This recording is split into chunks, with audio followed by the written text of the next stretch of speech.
Baik, selamat siang. Kita ketemu lagi dengan saya via YouTube. Pada kali ini kita akan membahas mengenai batuan dan mineral. Tapi sebelumnya saya ucapkan terima kasih kepada Pak Wangsa Jaya yang telah memberikan slide-nya, dibagikan di grup sehingga saya dapat memanfaatkannya sebagai bahan pembelajaran. Batuan dan mineral merupakan bukti terjadinya peristiwa geologi.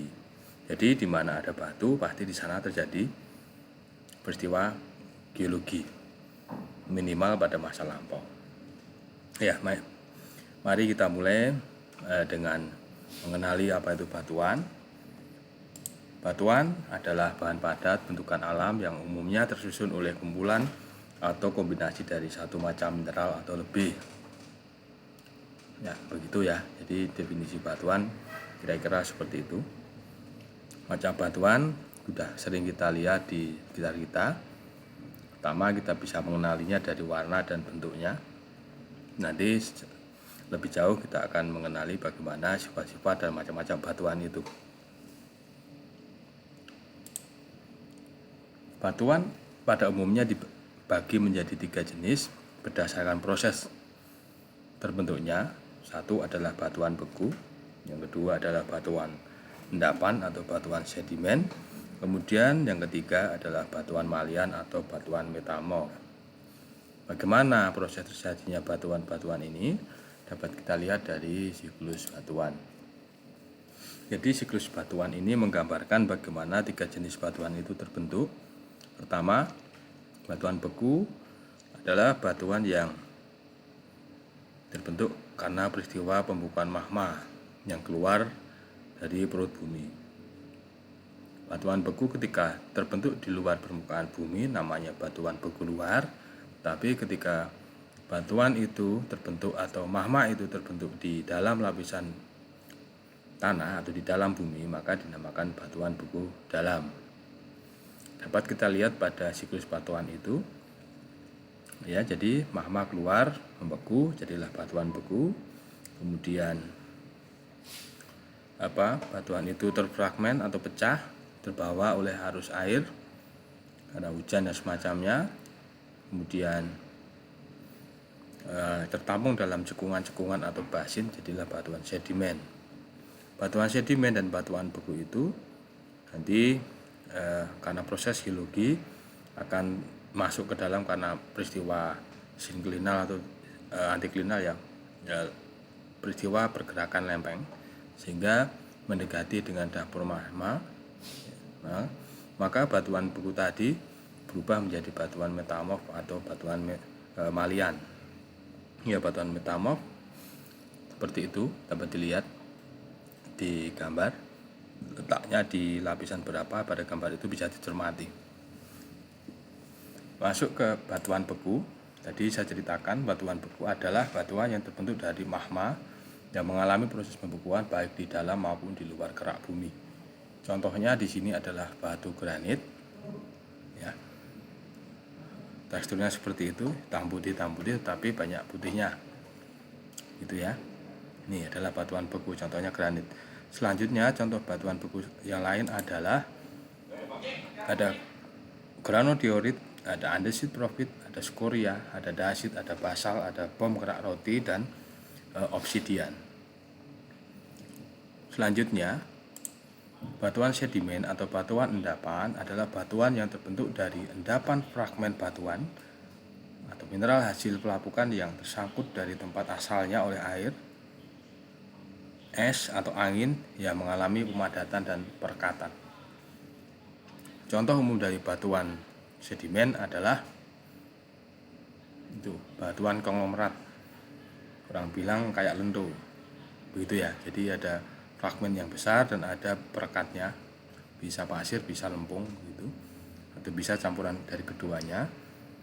Contoh yang sering digunakan atau ditunjukkan dalam kelompok batuan sedimen ini adalah batu konglomerat.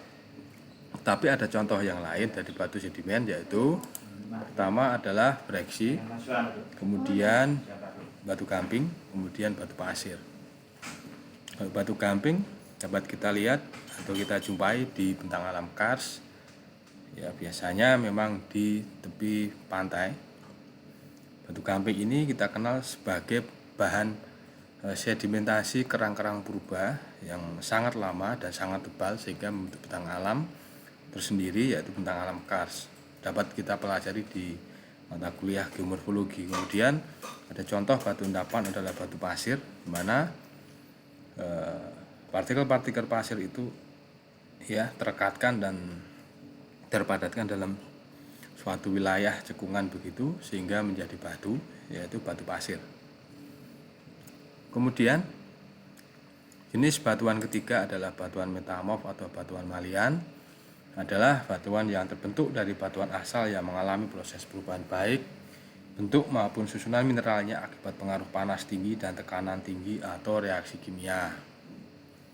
Contohnya adalah marmer. Marmer itu berasal dari batu gamping, kemudian mengalami tekanan dan panas yang lama menjadi marmer, dan satunya sebetulnya dolomit. Tapi yang biasa kita temui adalah marmer. Marmer bisa digunakan untuk keramik lantai, ya, di masjid, di gereja itu buat meja dibuat semacamnya ya marmer, begitu mengkilat, kemudian agak kristalin, glazes. Jadi batuan metamorf ini adalah batuan yang mengalami perubahan dari bentuk asalnya.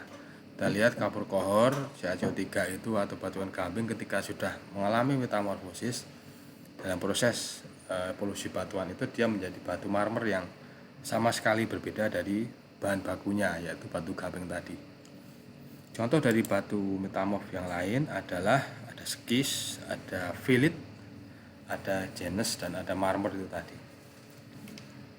Ya, itu adalah 3 jenis batuan ya, berdasarkan proses pembentukannya, yaitu batuan beku, batuan sedimen, dan batuan metamorf. Kemudian kita ketahui tadi batuan adalah bahan padat yang tersusun oleh satu macam mineral atau beberapa macam mineral gitu ya. Kemudian selain batuan kita akan memahami lagi apa yang disebut dengan mineral.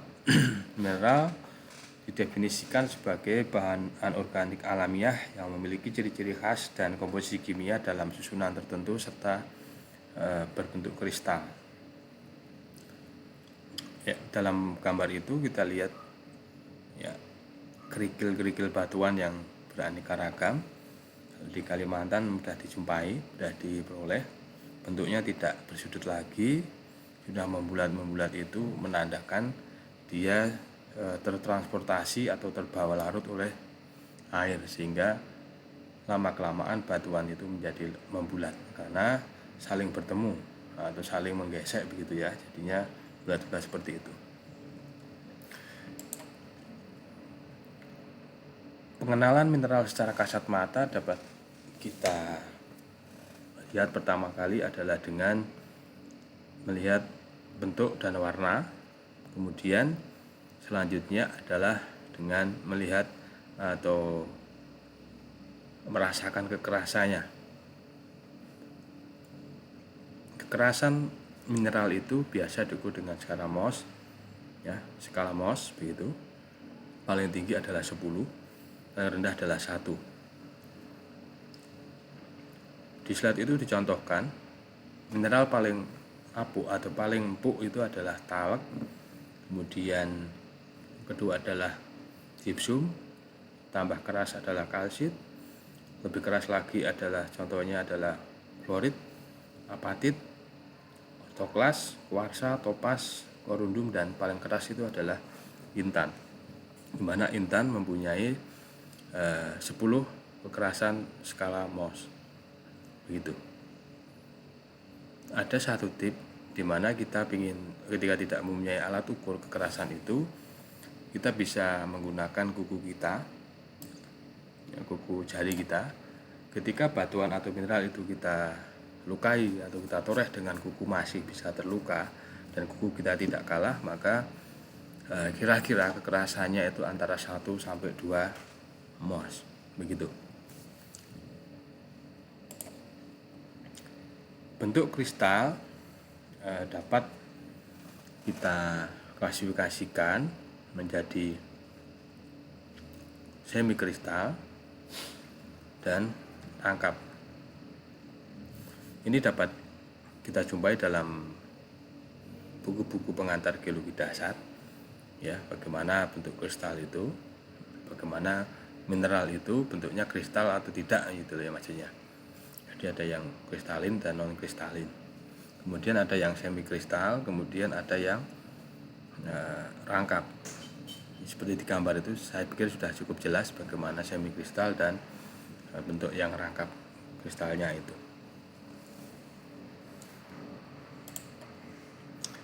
Kemudian mineral itu juga kita dapat amati dengan belahan bahannya. Ini ke lab gitu ya, kita potong, kita belah, kita lihat penampangnya bagaimana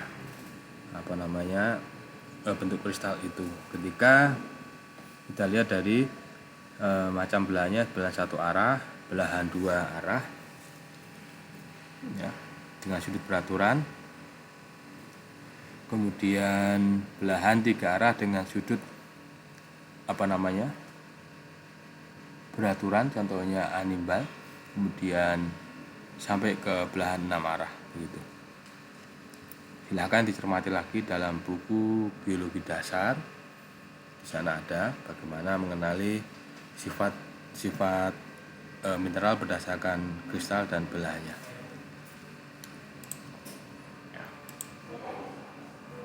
Kemudian pengenalan sifat mineral itu dapat dikenali juga dengan struktur kimia, struktur ikatan kimianya. Ini bisa diamati dari lab. Kemudian sifat magnetnya, sifat optik dan berat jenis. Ya. Batuan dan mineral secara umum seperti itu, tapi yang umum kita pahami pada kehidupan kita sehari-hari adalah gemstone. Jadi batuan atau mineral itu mempunyai warna-warna yang menarik, unik, sehingga karena unik dan langka dicari, maka dia masuk dalam jenis batu mulia. Ya, batu mulia apa? Di situ tertulis bahwasanya batu mulia adalah jenis batuan atau mineral yang mempunyai keunikan, kelangkaan, kekerasan tertentu dan daya tarik khusus sehingga sesuai untuk dijadikan perhiasan. Jadi fungsi estetiknya ada. Ya. Contoh batuan atau mineral yang sering digunakan sebagai gemstone atau batu mulia adalah batu akik atau batu agat, kemudian ametis.